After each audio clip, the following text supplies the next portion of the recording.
kids with autism, seizures, and behavioral issues. But actually, a new bill would make it easier for kids to use their medication while at school.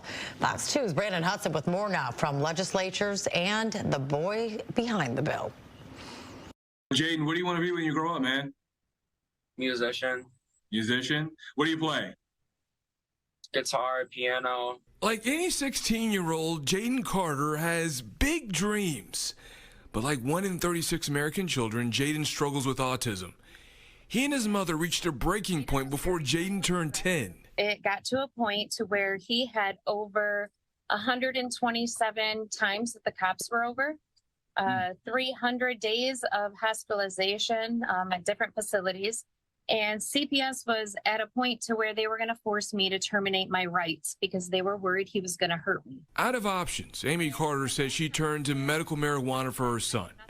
2 doctors prescribed cannabis pills for Jayden when he was 9 years old, and it's made a dramatic difference. And when I started cannabis, it opened up my brain to understand and have knowledge of what I needed to do to get out of the situation, or to fix what I don't like about myself, or just understand me at a whole new level. But for Jayden to use his medication during school hours, state law requires his mom to check him out of class and drive 1,000 feet from campus.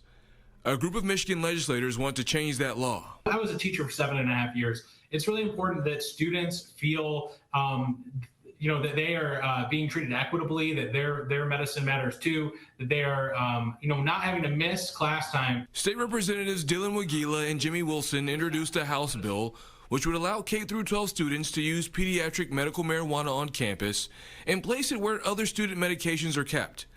The rules are the student must have approval from 2 doctors, a medical marijuana license, and it can only be given by a school nurse or administrator.